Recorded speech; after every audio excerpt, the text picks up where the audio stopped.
Wow. A little bit more of a bank. A little bit more right there. Hold it, hold it, hold it. Oh my goodness. Yep, that's the shot I envisioned. November 912 Juliet, contact Portland approach 126.0.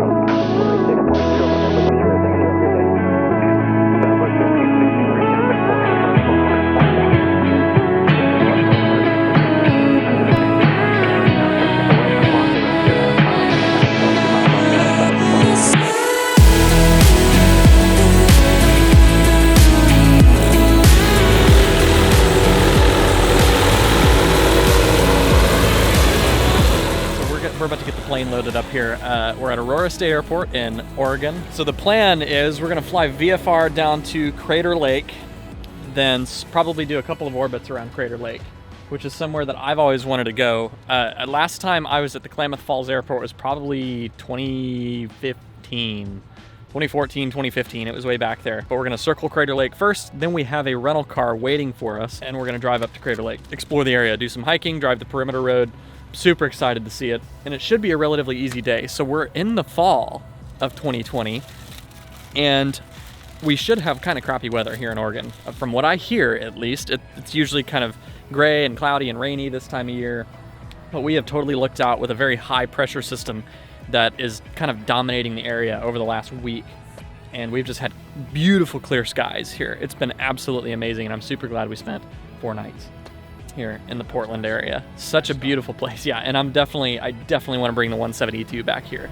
Aurora State Tower information, Romeo 1653 Zulu, wind calm, visibility 10, sky clear, temperature 170.12, altimeter 3017. Expect visual approach, runway 35 in use, voluntary noise abatement procedures in effect. Caution bird activity in the vicinity of the airport. Hazardous weather information for Oregon available on flight service frequencies. Advise on initial contact. You have Romeo. 673 Golf, runway 35 clear for takeoff. Expedite traffic, Cessna 2 mile final. No delay, runway 35 clear for takeoff, 1173 Golf. Spearmouth 0 Delta Victor, affirmative. Continue taxi to parking via Alpha, thanks. 0 Delta Victor, taxiing the hangar mic.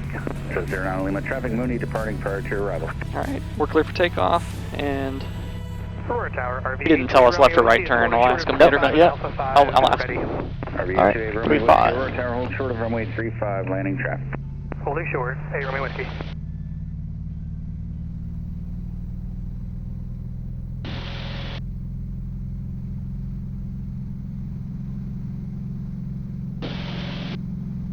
Aurora Tower, Skyhawk 20488, holding short in sequence for runway 35.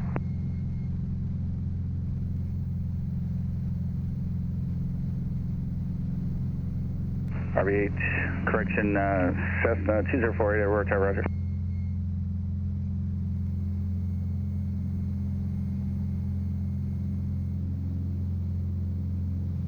Mooney 73 Golf, make left downwind departure, contact Portland departure, see ya. All right, going to Portland and left downwind departure, 1173 Golf. Approach Mooney 1173 Golf, off Aurora 1500 climbing. Mooney 1173 Golf, Portland departure, identity altitude leaving and climbing to. Ident climbing through 1500 up to 6500.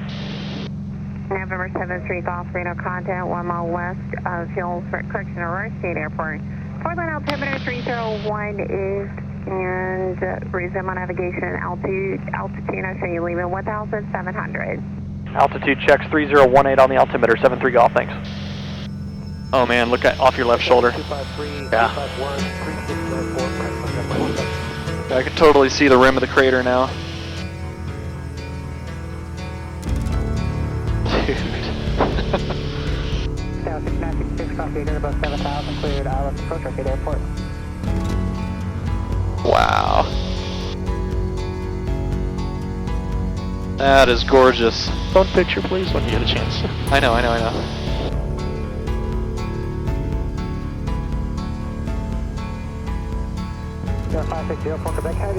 little bit more of a bank. A little bit more right there. Hold it, hold it, hold it. November 1 Alpha Yankee, contact Oakland Center 132.2. Oh my goodness. Yep, that's the shot I envisioned. Sky Okay, well, I'm just going through 5,400 feet. You want to surround behind me? God. Thank you, sir. Your cancellations at frequency.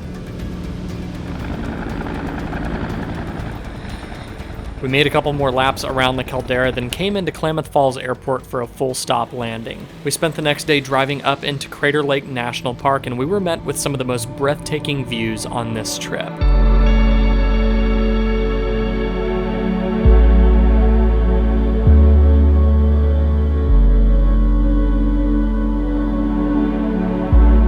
Crater Lake, Oregon, United States. The deepest lake in the United States, 1,943 feet deep at its deepest point. It was at one point one big 12,000 foot tall volcano, and there's evidence showing that all over the place around here in the angles of the rocks and the way it's sheared off. For 400,000 years, repeated volcanic eruptions built 12,000 foot Mount Mazama. Thick lava oozed from vents on the mountain, thinner lava burst to the surface in more spectacular displays of volcanic power, and glaciers formed and receded more than once. Then the mountain blew. The most violent eruption began 7,700 years ago. Ash erupted skyward from a vent northeast of the summit, powered by expanding gas releasing from rising magma under great pressure in a chamber beneath the mountain. As the magma chamber emptied, the mountain could not support its own weight and collapsed, forming a deep caldera where the snow-capped volcano once stood. Precipitation, balanced with evaporation and seepage, keeps the lake level constant. Now, Mount Mazama is not an extinct volcano. It could start erupting again at some point, disturbing the super peaceful vibe that we have all around here. It's so incredibly quiet, so incredibly still today. We have some disrupted visibility because of all of the wildfires that are happening on the west coast. Whenever the wind shifts, it blows in the smoke. But up here at around 8,000 feet elevation where we're standing, it's not too bad. And we really couldn't ask for a better view. What a place. Deepest lake in the United States.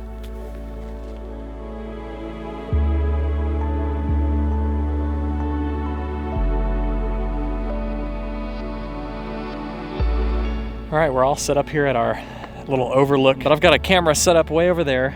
It's got a wide shot of the sunset, and I've got another camera set up right here, getting another wide shot. And this is an absolutely beautiful location. This little pull-off off the side of the road.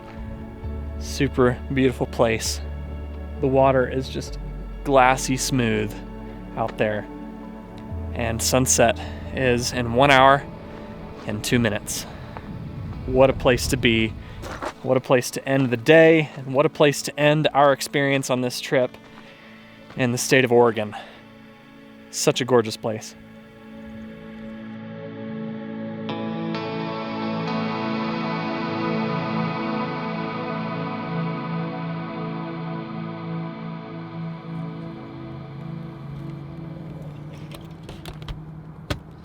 It is 48 degrees Fahrenheit in Klamath Falls, Oregon here. We're at the Klamath Falls Airport near Crater Lake. Had an amazing time at Crater Lake yesterday. Got some amazing footage and photos. And today, got the Mooney all ready to go. I'm going to take left seat on this leg. We're going to fly from Klamath Falls, Oregon out to Salt Lake City, Utah. I've been into the Bravo Airport, Salt Lake City International before. TAC Air is really great over there. Fuel price isn't really that bad at all. So we're just going to head on into the Bravo Airport. It's really not bad. We're going to go VFR, and we've got clear skies, but it is a tad smoky today. Not super smoky, but definitely enough to hinder the visibility just a little bit. But I got the airplane all ready to go, all packed up. We had breakfast and coffee. We're planning, keyword there is planning, to go into Leadville, Colorado. Now we are going to plan to spend the night in Leadville, Colorado, but problem, I'm assuming we're at the beginning of ski season. It's October 2nd. I'm not a skier, so I don't know the dates and when that generally gets going and stuff like that. But we could not, for the life of us, find a single hotel or accommodations in Leadville, Colorado. We looked in Telluride, super expensive. Aspen, super expensive. That's why I was like, maybe it's ski season. So we're not going to bother trying to stay in Leadville, but we're going to try and land there. We don't know if it's going to happen. It may be too turbulent. It's supposed to be gusty there later today, and if it's way too gusty, we're just not going to do it. So we're going to play that by ear. We're going to try, but there is no big reason that we would have to risk, bouncing into a really high density altitude airport. Yes, we have a turbo, but we're pretty loaded down. it's not absolutely necessary that we go in there, so we're just going to play that by ear. If we get down there, we can be on short final and decide, you know what, we don't like this, way too bumpy, you know, stuff's not going right, or whatever the case may be. You always got to be ready to go around. So that's how we're going to kind of treat this whole situation. So we're going to try and get as close as we practically can, and if we're just not feeling it, we'll ultimately abort, go around, and hopefully by the end of the day we're going to end up in Colorado Springs regardless, because we could find hotels there. So beyond that, first leg should be pretty easy from Klamath Falls to Salt Lake City. All right, brakes are set. Before takeoff, the oil temp, we're looking for above 100. We got 123. The flight controls check. That aileron's up, that one's down, that one's up, that one's down. Elevator's up and down, and I can see the rudder moving, and freedom of movement on the controls. Okay, flight controls are good. Mixture adjust. Probably don't want to go too super full rich, but we'll go nearly there. The alternate air's off and the power up to 2000. Okay, ignition switches. Let's check the right mag, left mag out. Rise in the EGT's clean, drop back to both. And left mag, right mag out, indication rise in the EGT's, smooth, back to both. Alright, prop, exercise twice. We're going to look for a drop in RPM, rise in manifold pressure. I saw both of those, and let's check the oil pressure. Drop in the oil pressure, and no oil on the windscreen. Prop is full forward, engine gauges check, everything is in the green, and the vacuum looks good. We're charging, and everything looks good to me. Boost pump is off, both of them, and instruments check and set. Power back to idle. Alright, instruments are set. You've got comms and navs. Doors locked? It's locked. Okay, window is locked, and trim, I'm going to get it about halfway up on the takeoff indication, right about there. Lights and transponder, we'll get the landing line on, we get clear for takeoff. We're squawking altitude, we don't have a squawk yet. And normal takeoff route, I'm going to give it encouragement about 70, and then positive climb, gear up, and then clear an obstacle, flaps up. Kingsville Tower, Mooney 1173 Golf, holding short 14 at Charlie, ready for VFR departure. Mooney 1173 Golf, Kingsley Tower, say direction on departure. We're heading east-southeast. Copy, runway 14, Windcom, cleared for takeoff, traffic entering the right downwind for runway 14 is an RV. Alright, clear for takeoff 1473 Golf. Alright, mixture, the landing lights on. Final looks clear, and our runway looks clear. Capture the center line here. RV 8 Golf Yankees entering right midfield downwind, runway 14 full stop. RV 8 Golf Yankee, runway 14, wind variable at 3, clear to land. Alright, takeoff power set. RV 8 Golf Yankee. Airspeed's alive. Yeah, you can feel the density, altitude. Giving it a little encouragement on the nose. Let her gracefully depart the ground.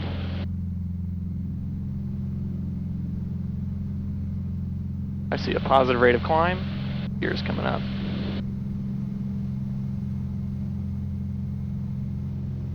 Gears up and indicating.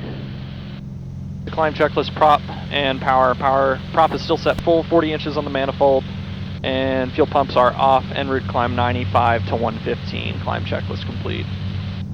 Gonna leave the lights on for now. 73 Golf, your radar contact 14 miles southeast Klamath Falls Airport. That's, or 11 miles southeast Klamath Falls Airport. Klamath altimeter 3029. 3029er and position check, 73 Golf. 73 Golf, you said you're going to be climbing to 11.5? Affirmative, 73 Golf.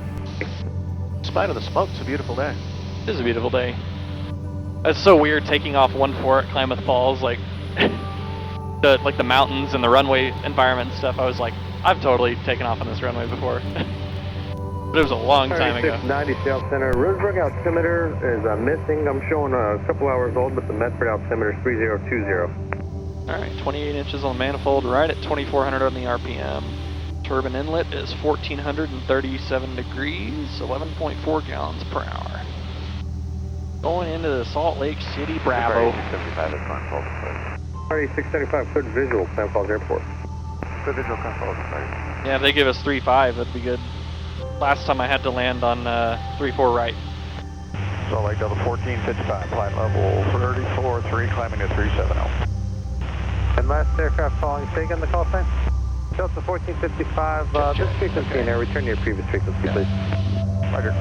Delta 1202, contact Salt Lake Center 134. Contact Oakland Center 134.45. Good day. 3445, Delta 1202. Good day. Salt Lake Airport ATIS information Romeo 1754 Zulu. Wind calm. Visibility 10. Your clouds at 12,000. Ceiling 18,000 broken. 23,000 broken. Temperature 2.-1. Altimeter 3026. Advise on initial contact. You have information Romeo. Salt Lake approach. Good afternoon, Mooney 1173 Golf, descending through 8,700, and we've got Romeo on Salt Lake. 1173 Golf, flag approach, thanks. Stand by just 1 sec. Delta 1501, flag approach, maintain 280 knots, descend and maintain 10,000, expect runway 348. Delta 1501, clear direct plage, intercept the localizer. November 1173 Golf, flag approach, verify you have Romeo, I missed that, are you at 7,700? Affirmative, we have Romeo 7,700, descending 7,005. All right, thanks. November 2 Sierra Delta, traffic 12 o'clock, 11 miles, opposite direction to All right, 737. clear. Not cleared to in the Bravos. 15,000. For now, we'll remain clear. 73 Golf, at the Garfield stack, join the I-80 freeway, follow it eastbound. I joined the I-80 freeway, follow eastbound, 72 Golf.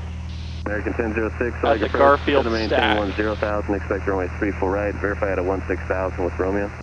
Got So it. you want to point to the Garfield stack? Yeah. American 1006, flighting 270, vectors per sequence, expect runway 34 right, descend and maintain 10,000. Okay, so basically, just to the left of that ridge that comes down right there. 270 on the heading. All right, we're going to either need a Bravo clearance or American 1006, go flag lower approach, 11 here in o'clock about in 27 miles. 3 minutes. Yep. November 73 Golf, contact approach 120.9er, take care. 20.9er, take care, 73 Golf. Approach Mooney 1173 Golf, 7,500. Mooney 1173 Golf, flight approach, good afternoon. You're cleared in Tenor Flight Bravo airspace via the I-80 transition. Maintain 6,500 while in Bravo. Maintain 6,500 while in the Bravo, clear into the Bravo, I-80 transition, 73 Golf. 6,500 by the airport site north of 10 miles. All right, so down to 65. We're going to join at the Garfield stacks right here. Traffic 2 o'clock, 5 miles on Follow I-80. 34 right, company Airbus 321 out of 8,500. I got a he didn't report Delta to us, Yeah. but I see him. But you got Got the American right there. Oh yeah. Traffic inside, 73 Golf. 73 Golf, thank you. I don't know why I can't talk. You need more coffee? Is this the road? I was just about to say, ask him real quick, does he want the first road or the second major road? Tower 73 Golf, just verify it's the second road to the east, right? Yeah, you're about a half mile from it. Good, yeah. 73 Golf. Jet 572, wind calm, flighting 340, runway 35, clear for takeoff. 73 Golf, you're over Redwood Road now. You can turn southbound, descend traffic pattern altitude. Turning southbound down to traffic pattern altitude, 73 Golf. 73 Golf, traffic's the citation, taking the runway for departure. Wind calm, runway 35, clear to land. 35 clear land, 73 Golf.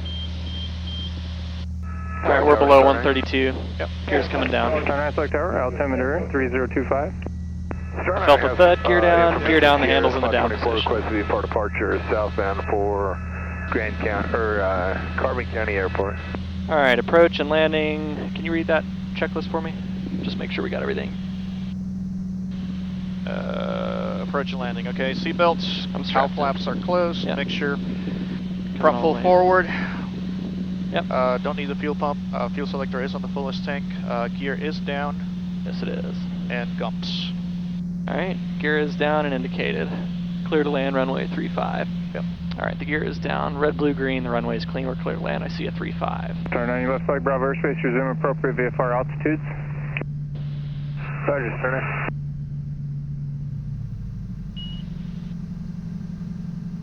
Little blue.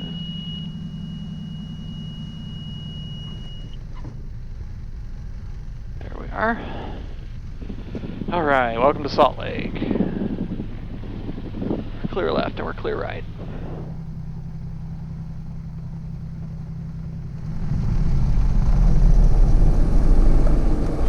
Okay, so once again, plans have changed just a tad. We're here at TAC Air at Salt Lake City International Airport. Was here about a year ago with Miles in his Cherokee, so kind of cool coming back to the same place. It's a little bit warmer this time, but we're stopping for gas. We're all filled up, and it sounds like I'm going to take left seat again on this next leg. We're not going to go to Leadville.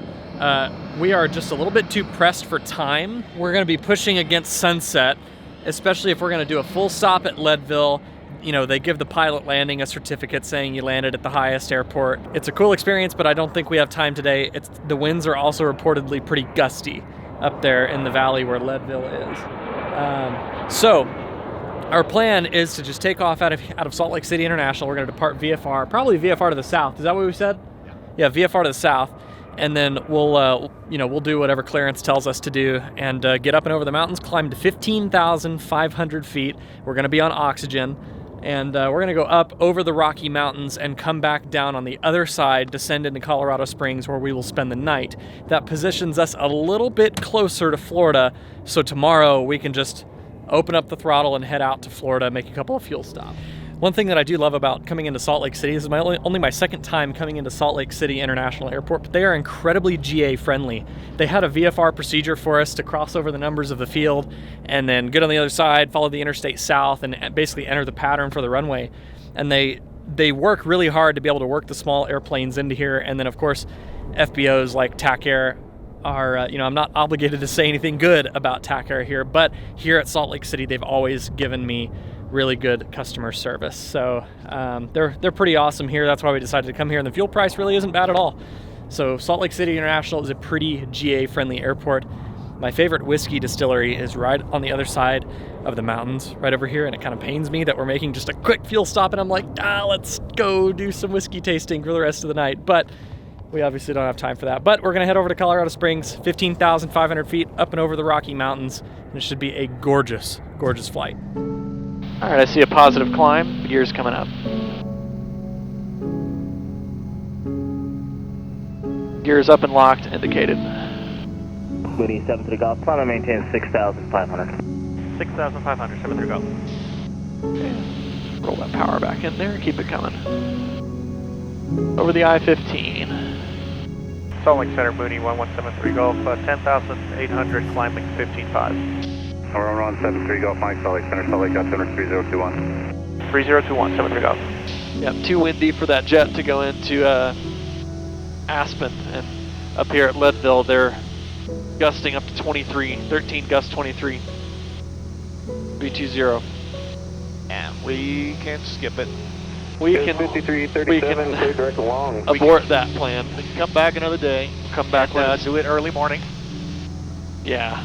Yeah, the other thing is we're running out of our daylight. Yes, 5231 to center descend via the Ski 1 arrival, runway 35 left transition. Via Ski 1 arrival, 35 left transition, Scout 5231. So dead ahead there's Leadville, Colorado. The highest registered municipality in North America. The town and the airport both sit at just shy of 10,000 feet.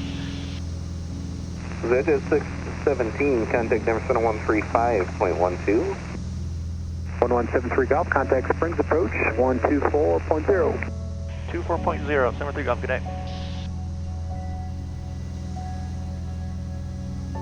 Springs approach, Mooney 1173 Golf, 11,500. Number 1173 Golf, Springs approach, expect a left downwind runway 35 left. Expect left downwind 35 left, and we do have Romeo, 73 Golf. Colorado Springs Tower, Mooney 1173 Golf, inbound, we're given left base for 35. Left. Mooney 1173 Golf, Springs Tower, wind 0609, runway 35 left, clear to land. 35 left, clear to land, 73 Golf. All right, over the threshold, slow into ref. A little bit of a crosswind.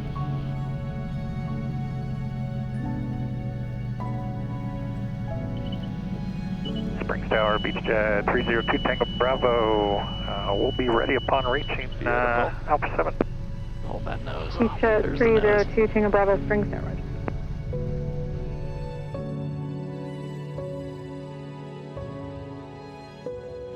All right, made it to Colorado Springs. We are now on the other side of the Rocky Mountains. We're on the east side. Arnaldo is taking care of logistics for a hotel right now, looking up the best rate that we can find. And And the Mooney's got some company out here on the ramp. Lots of military activity. There's some Texan 2s taxiing in. We just saw them do an overhead break and fly to 4th. Pretty cool. Today is the last day of dealing with real mountains. Really beautiful approach coming down into Colorado Springs. I wish it wasn't so smoky, but I just feel bad about it. You know, everybody that's having to deal with those fires. And of course, you know, kudos to the firefighters and everybody who is actively battling that. We saw some of those fires on the way over here, particularly in Utah, and all the TFRs and everything that they're using to clear the airspace for the first responders and everything. It sucks, and it's kind of ruining the view and the visibility, and of course ruining countless homes and all that kind of stuff. It really sucks. Nonetheless, it was still a beautiful approach right by Pikes Peak, which is right back there, 14,100 feet tall. We came down from 15.5 and came right onto Colorado Springs, and made left traffic, 3-5 left, had a nice little crosswind landing, and then taxied into the FBO here. But tomorrow is going to be a very long day. We're going from Colorado Springs to Orlando, Florida. And we're hoping to have a tailwind, but we're not counting on a huge tailwind. This is just about it for the trip. We've got one more day, and it's really just a get up and get there kind of day, because the whole point of this trip was to explore all these places out west, and we've done that. Welcome to the east side of the Rockies, Colorado Springs.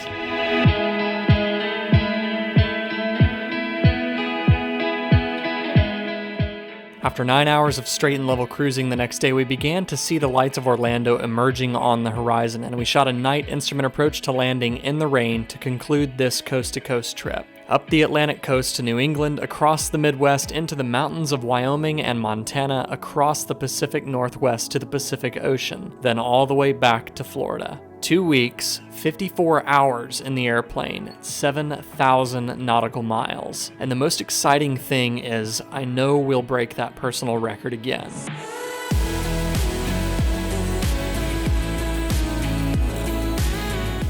I'm always looking for feedback on this content, so please leave a comment down below and let me know what you thought of this Coast to Coast series, and give me ideas for what you want to see on future trips. Until next time, you know the drill. Stay happy, healthy, current, and proficient. This is Josh signing off on this Coast to Coast series. Fly safe, and thanks for watching. See you in the next one.